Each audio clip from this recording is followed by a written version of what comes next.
Welcome back, everybody, to the weekend show where I'll be breaking down the stock market. So, before we get started, please hit that like button, and that is greatly appreciated. And if you're new here, definitely consider subscribing. Now, if you want to go above and beyond, support the channel and get all types of daily trade ideas, swing trade ideas, live trading, definitely head over to Patreon, and that link will be down below in the description. And now, let's get right into the market.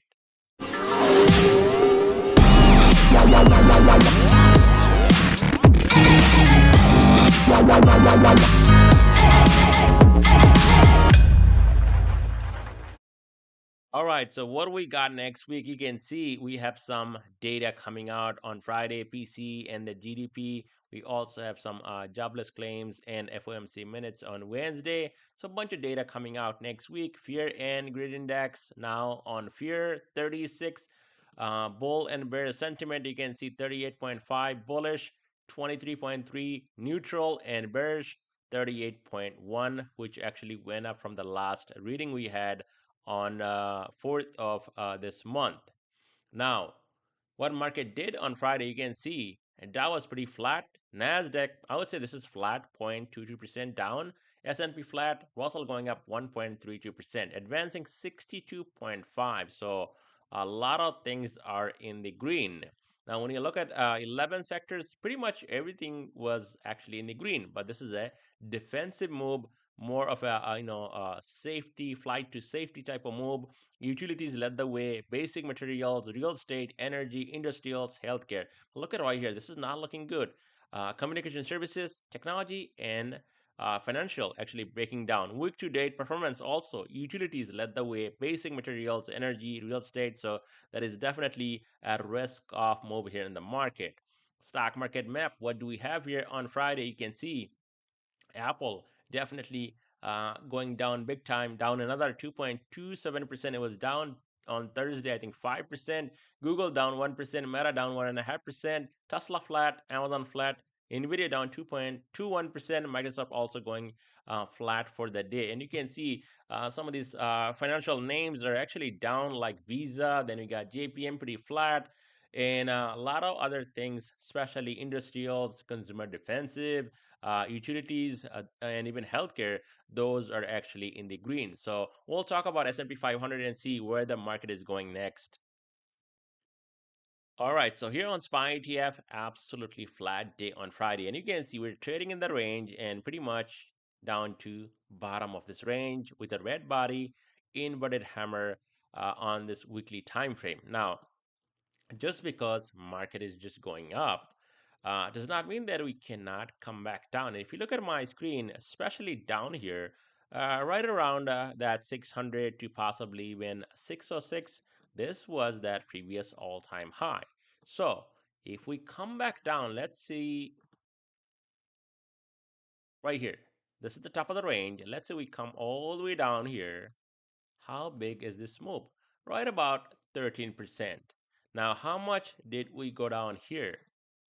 This was the top of the range, and this was back in April with tariff last year, and this was about 20 plus percent. So, people that are extremely bullish in the market, which market is up, but we can definitely and we can also afford that pullback down here to retest these highs on a monthly scale. Now, I know a lot of people are just gonna say, well, we're going to 700 and all that, which we can definitely. I'm not saying we cannot do that.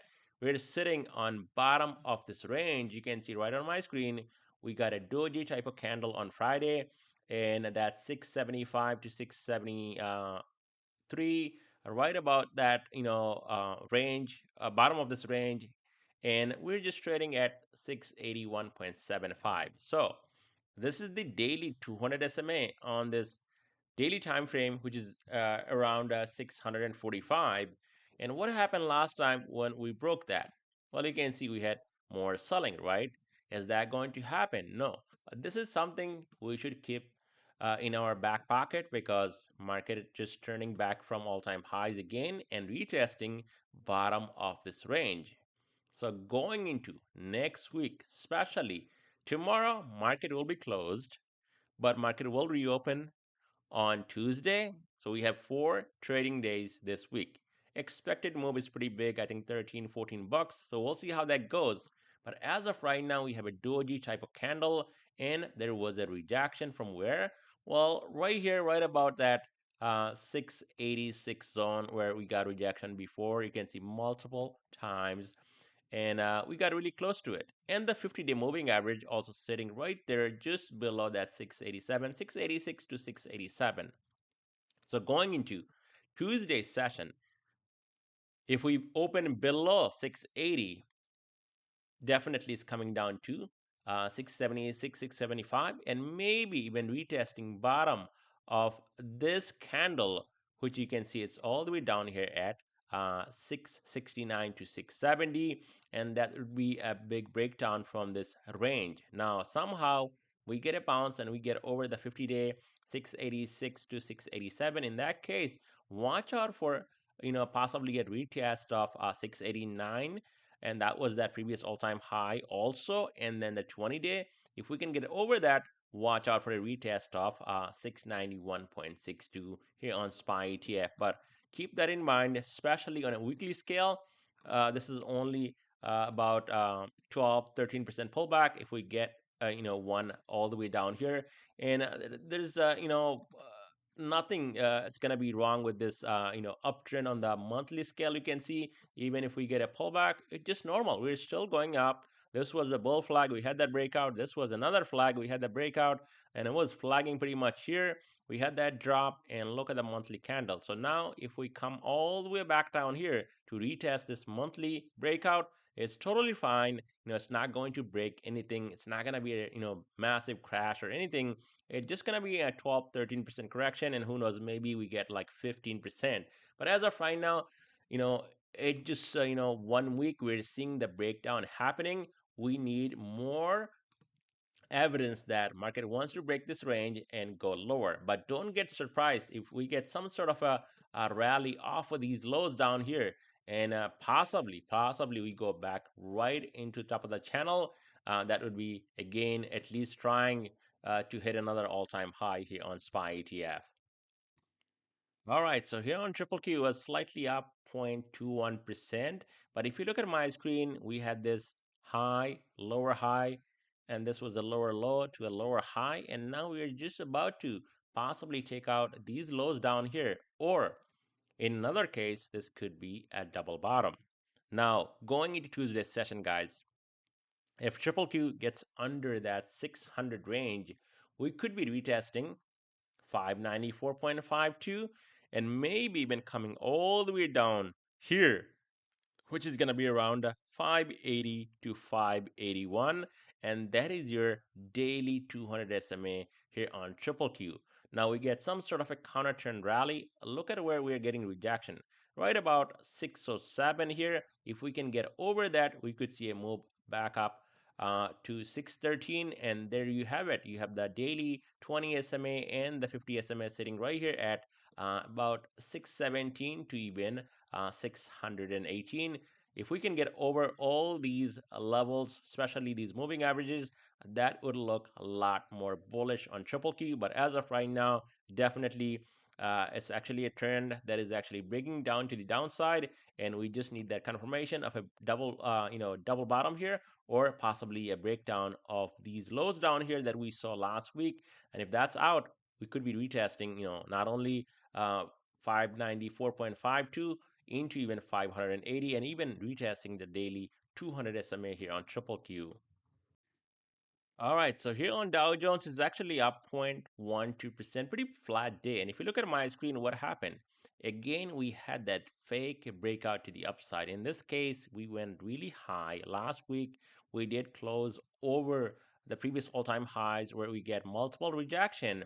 And what happened this week? I mean, look at the size of this candle, massive bearish engulfing candle. We still have a gap here at 689 from last week, and we can look at this hourly time frame. You guys will see that right here. You can see there is a gap, and not to mention another gap below on that daily time frame right here, about 484.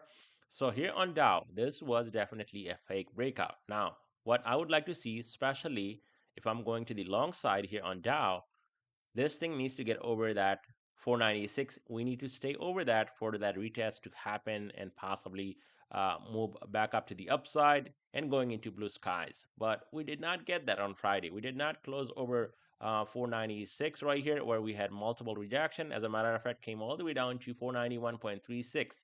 And right now, if you look at my screen at 493.74 right here, or I would say 494 here in this case, is the daily 20 SMA. So that's going to be a crucial support if we come back come Tuesday morning.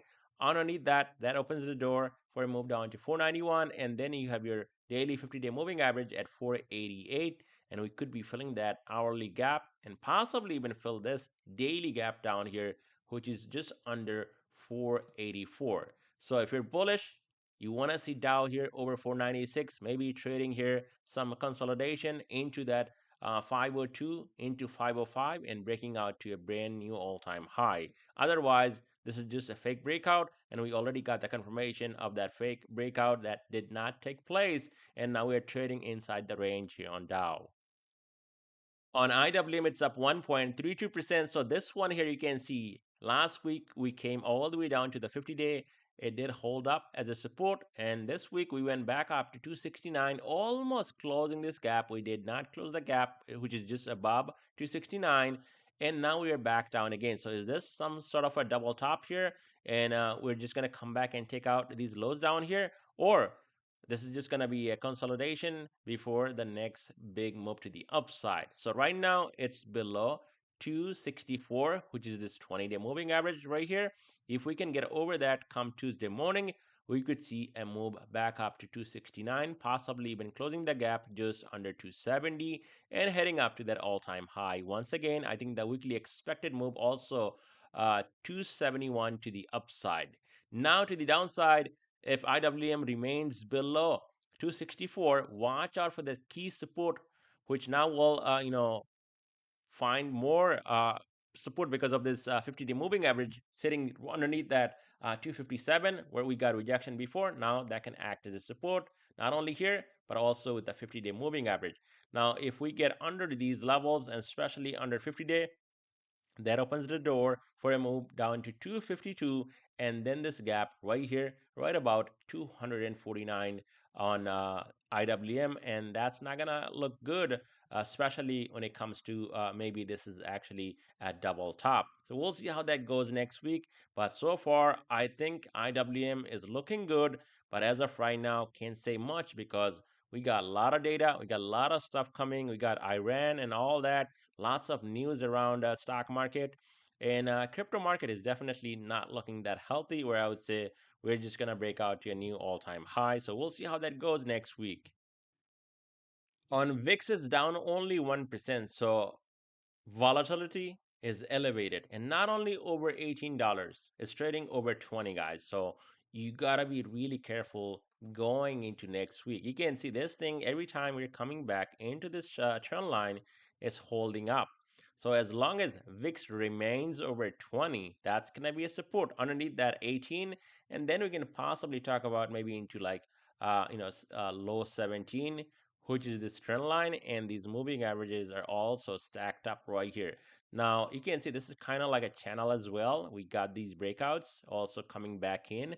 So if this thing breaks over, I would say 22.5 right here, we could see explosive move to the upside into these highs right here, which is around $30, and that's going to put pressure on the S&P 500. So VIX on the move, definitely looking really good, especially when it comes to the daily chart and trading over 20. If this thing gets crushed down again below 18 and maybe down below this trend line right here, low 17s to even $16 range, that's when you're going to see a big rally in the market, and VIX will get crushed down under this channel or the breakdown of this trend line. That's what you need to see, especially as a bull, that VIX gets crushed below this trend line, which is under 17 bucks. But so far, you can see every time we come back in here, we are getting a big bounce, and so far volatility is elevated over 20 bucks. So you have to remain really cautious in the market. All right, quickly, I want to talk about gold, silver, and dollar. And you can see gold actually within this bear flag pattern. And so far, right about $99 right here. That's going to be the key support zone, bottom of this bear flag. And I'm actually looking at GDX, which actually tracking gold. So definitely, this is a good spot to watch for if we get a breakdown to the downside. Right now, it's trading over the a 20-day moving average right here at 103, so that's looking good. If we can stay over that, we could see a push back up, possibly into 107, 108 here on GDX. SLB also not really looking great. Friday it was up 2.94%. I mean, this is definitely breaking down. All you have to see here on SLB getting under these levels right here, right about 67 to $68. If that happens, we could see a flush easily down into these highs where we had rejection before, and that's going to be a support to watch. As of right now, we still have a massive gap right up here, and I was looking into shorting this, but I'm not gonna short here. If we get some sort of a counter trend rally that takes silver all the way back up to, let's say, 96, 97, that would be a spot to go and possibly open a short position. But as of right now, especially from this massive move to the downside and now just consolidating, not really going anywhere, I don't think this is a good spot to go into short. Maybe if it comes down a little bit more, I would say, maybe try to look for the long side of the silver here on this daily time frame. So the dollar was absolutely flat on the day, but you can see this is the trend line on the monthly time frame, which goes back for a couple of years, and now we're not even at 98. So if dollar is going to recover, and this is the bottom here, we need to get over 98 in order for this thing to move higher and possibly find a bottom in the short term. You can see uh, a dollar here. This is the monthly time frame, and you can see we held here many months, and then we had that rally right here. Rally came back in again. We had a massive rally, and now we are back down here. Now, somewhat of a bear flag pattern here, or maybe just a box here. You can call this, but you don't want to see, dollar actually breaking down from this trend line. If that happens, that is not a good signal for the stock market. Also, if the dollar breaks down significantly in next few sessions. So that's all I have for you guys in this video. Let me know your thoughts down below in the comment section.